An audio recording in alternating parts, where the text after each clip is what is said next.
Welcome back everybody. Well, before we start today's video, I have one little job I need to do first. And that first job is to take care of these girls here. Just let them up into a fresh paddock of grass. Because that one, with all the rain we've had, that one's finished for the year.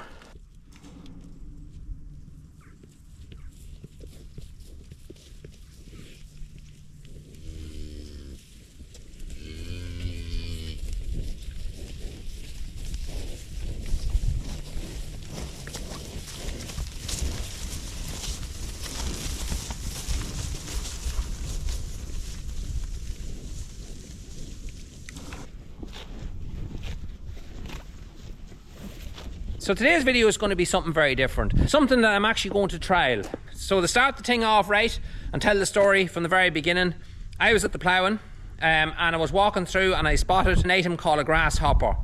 It wasn't actually the sign above the tent that caught my eye, it was the thing that was in your man's hand, and that was one of those plate grass measuring devices. So I went over to them and got talking to them, and they gave me a very brief description of what the item does. Now I had a fair idea in my head already what it does. One of the things we have doing in our farm now is we're grass measuring.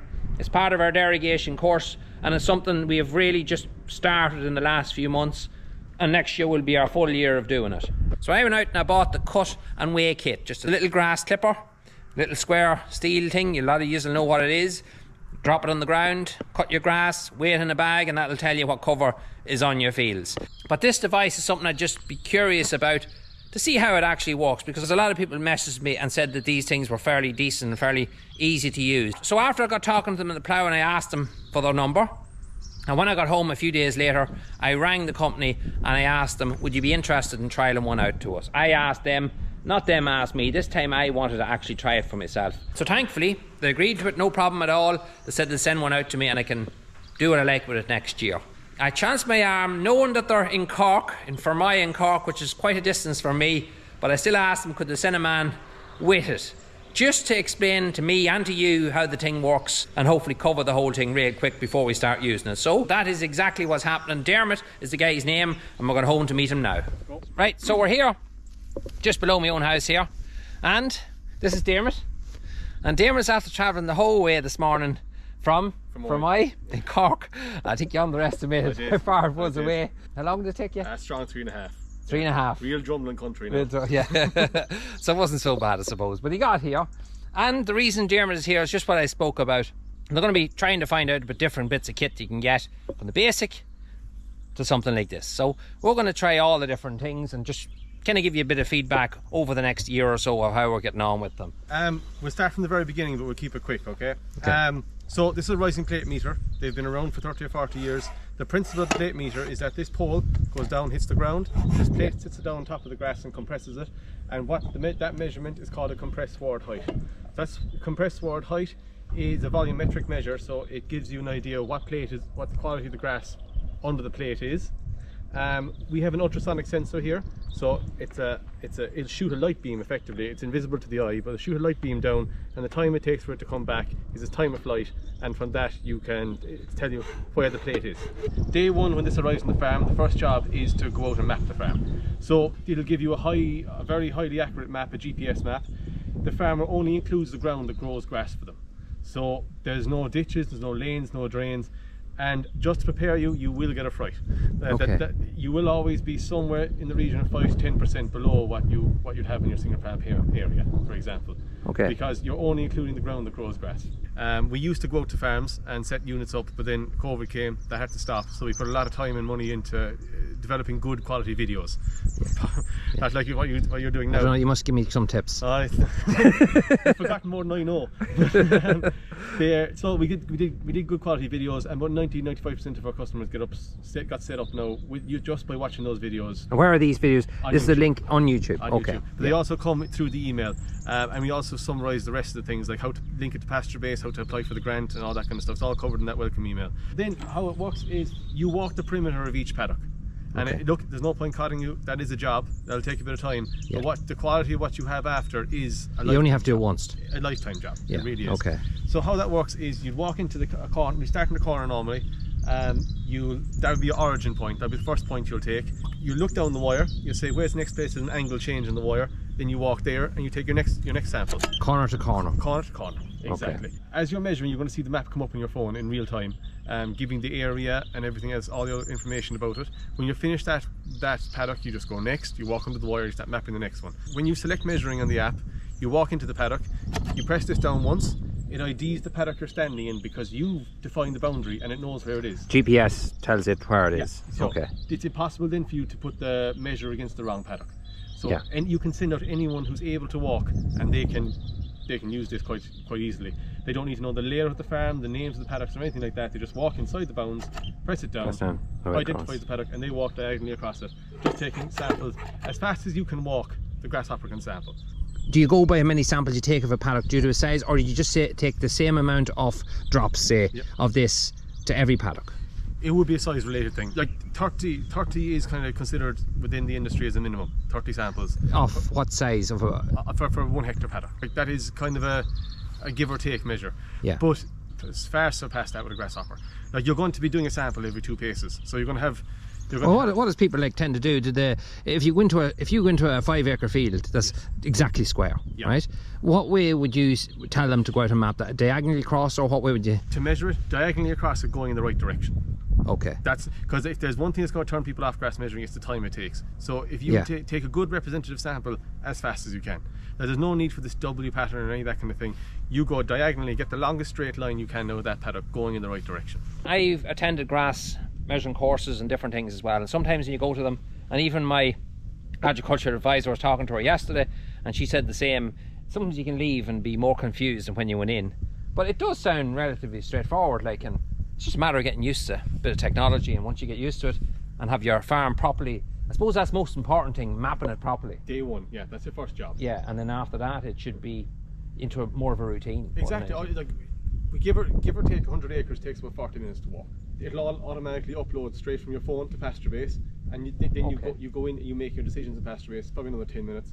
So you're talking less than an hour a week to manage your grass. Alright, so I just given my phone there to Dermot, and I showed him the app that I've already set up. I don't know if you guys are going to be fit to see this phone, but what will a guy have to do now once the app's set up? So once the app is set up, it's very simple. It's just your email address and your herd number, so pasture base identify you.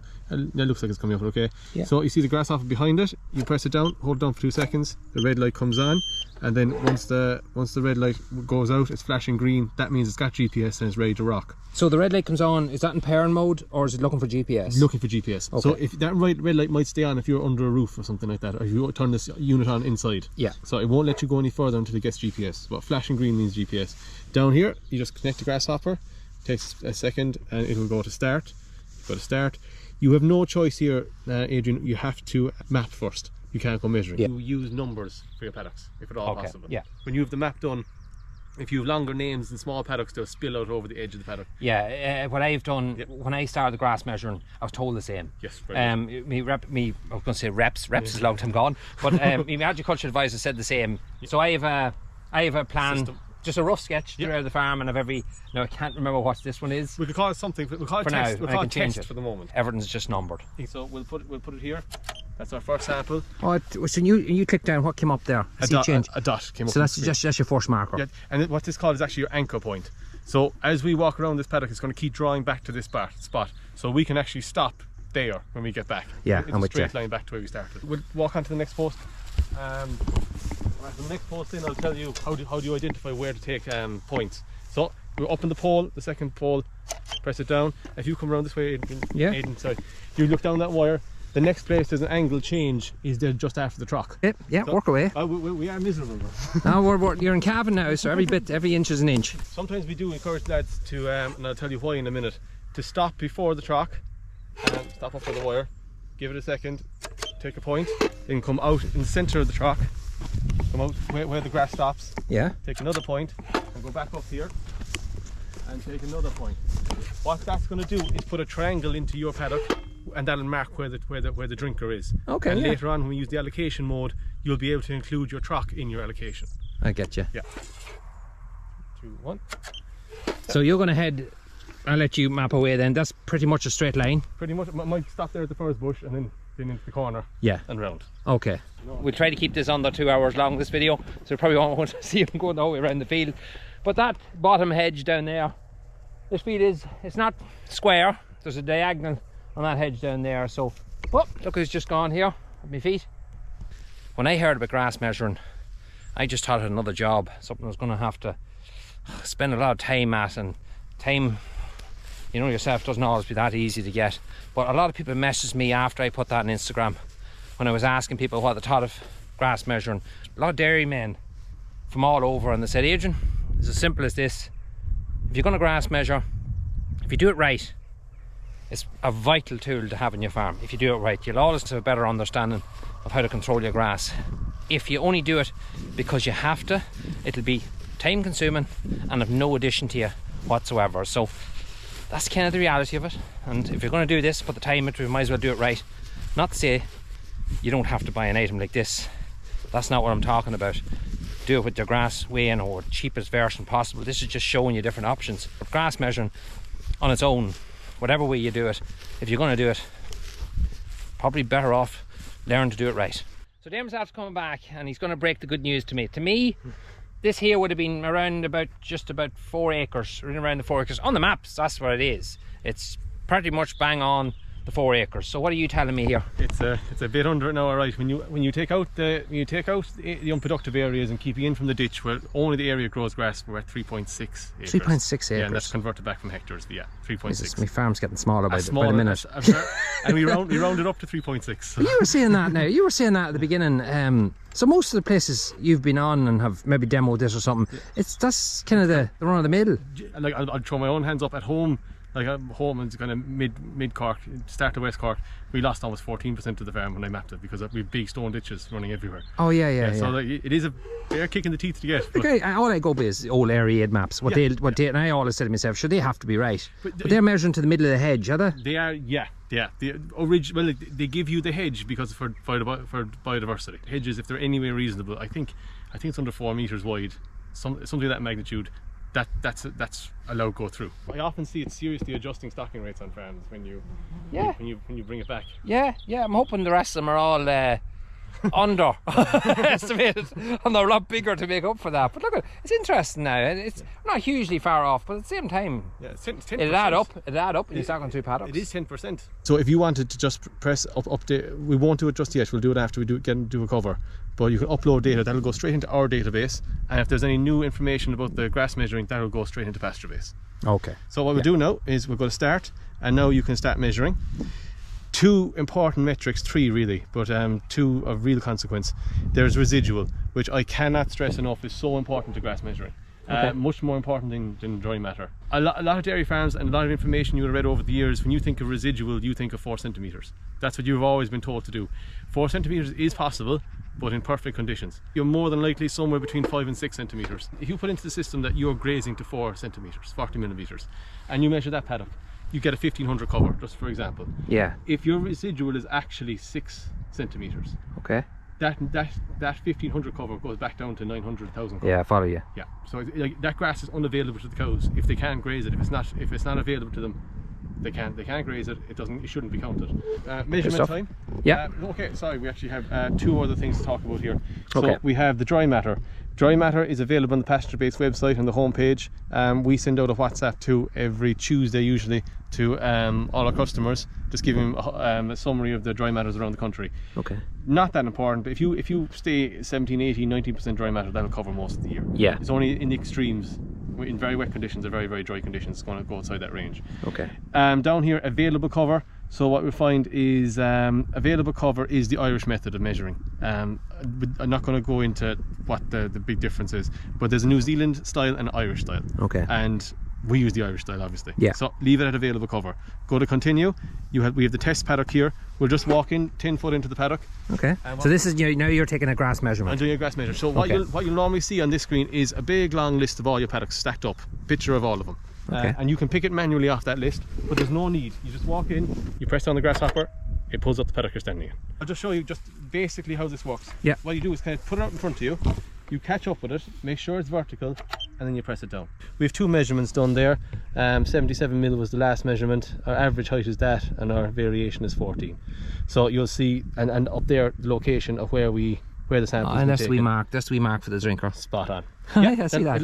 It'll all make sense in a second. That's gas. Right, so I'm just going to do an arc and come back to you. Yeah, we're trying to keep this video short because there's a lot of information for you guys to take in. I understand that, and it's very hard to know what you cut out and what you put in. But I wanted to be as helpful to any of you guys that are grass measuring. That's the reason I invited Dermot out here to show the whole thing, because it was going to be sent out to me to use, and I wouldn't have been fit to show you these things, and that wouldn't have been very beneficial to you at all. So we'll pick him up when he gets up here.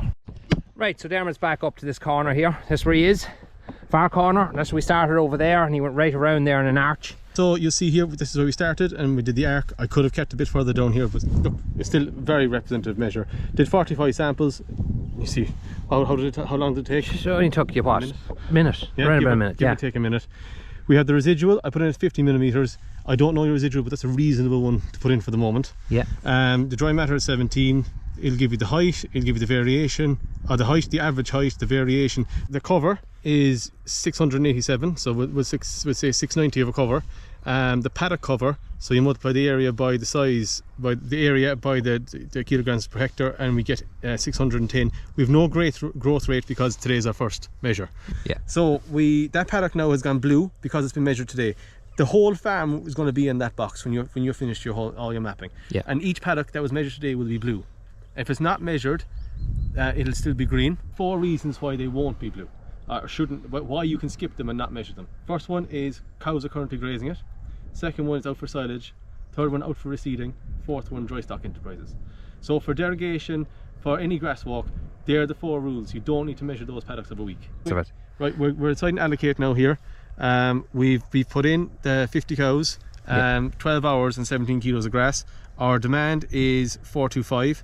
We're going to say show me on paddock, and there we are, popped in that yellow dot. We're going to show auto placement, and we just tap the paddock. Do you see where our truck is? Yeah. It's important now. If you needed to graze this, it would be one 12-hour grazing, or maybe a 13 or 14-hour grazing. Okay. That's what's inside here. So see that yellow dot. If we can leave the grasshopper behind us, it's just the GP. It's staying. It's that yellow dot's not going to move then. As I walk over here, that yellow dot is moving, and I'm going to walk until I get on top of the red dot, and that's going to be one side of my reel, and somewhere about here. Yeah. So if you come in, you can actually see. You can see the yellow dot on top of the red. I'd walk down along that line now, down to where the blue dot is, put up my reel. On the left hand side of this is 425 kilos of grass, exactly what your 50 cows need for 12 hours. That's so you're crazy. Always allocating exactly what they need. Yeah. And people milking with robots absolutely love that. That's good. That's really showing the advantage great confidence. of it. You're great confidence in your allocation. Yeah, you know you've given them enough. Yeah, and that is the trick as well. What that'll put the right amount of grazing pressure on the paddock that you're going to hit the proper residuals. Robot people love it if you're milking with a robot, because you have to have your allocation spot on to keep the cows moving. Yeah. Where Where you're realistically using an awful lot will be in the spring. Because you won't have the full number of cows, they won't have full appetite, and spring grass is so valuable, you want to make the most of it. Yeah. And that'll put the wire exactly where it should be.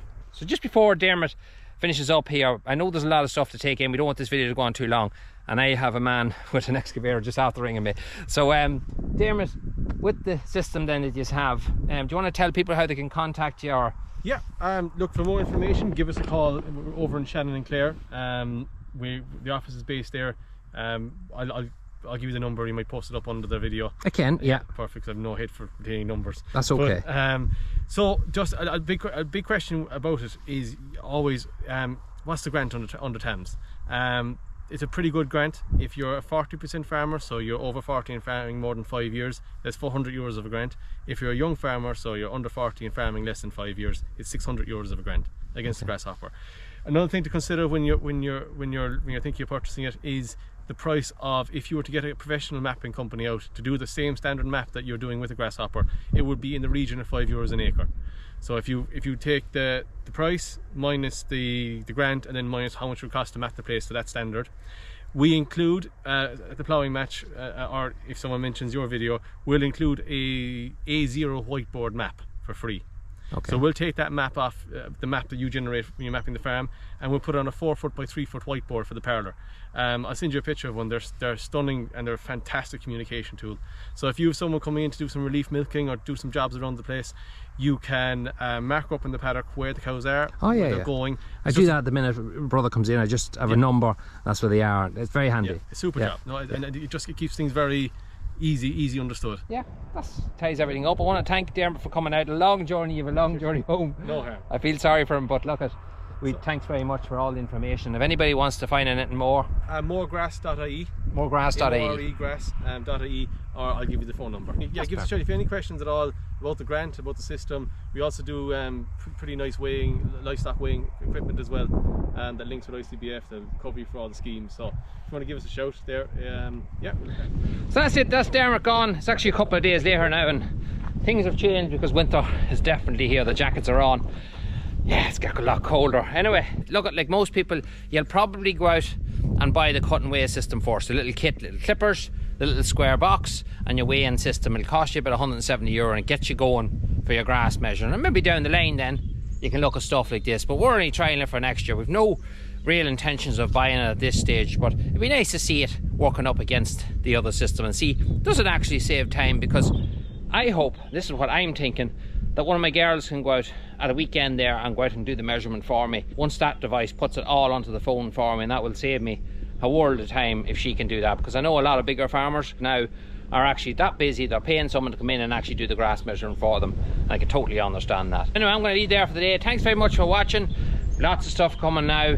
Cows are going in, unfortunately. We have a big excavation job that we're doing over beside actually the cottage, and we'll be showing that probably next week as well. Hopefully we can fit it in. So yeah, busy times ahead. Hedge cutting as well, way behind on it. Not way behind, haven't even started on it. So yeah, it's going to be a busy couple of weeks. Till the next one, guys, we'll talk to you soon.